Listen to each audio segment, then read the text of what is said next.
Atrocity కేసులను దుర్వినియోగం చేసేది అగ్రకులాలే అని ఆరోపించారు పివి సునీల్ కుమార్. ఈ అంశంలో ఎస్సీలు పావులుగా మారుతున్నారన్నారు. అయితే మెజారిటీ ప్రజలను కొందరు ఈ కేసులతో బెదిరిస్తున్నారని అన్నారు రఘురామకృష్ణరాజు. అది ఎట్లా అంటే మిస్యూజ్ చేసేది ఎవరు? మళ్ళీ అగ్రవర్ణాలే.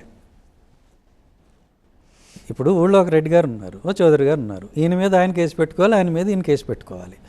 దళితుడికి నిజంగా పాపం వాడికి వీళ్ళిద్దరూ అన్యాయం చేసినా కూడా పోయి కేసు పెట్టుకునేంత ధైర్యం లేదు. ఒకటి పోయినా కూడా పోలీస్ స్టేషన్లో ఇతనికి సహకరించే పరిస్థితి లేదు.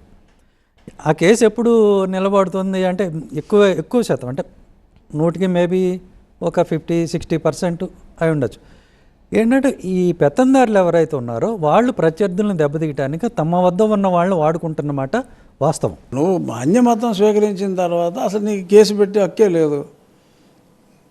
ఏదో నువ్వేమో ఆడ స్థలం కబ్జా చేయటం, నువ్వు వాడికి ఇంటర్ తగ్గొట్టేయటం, ఇంటర్ అడిగితే కేసు కట్టేయటం.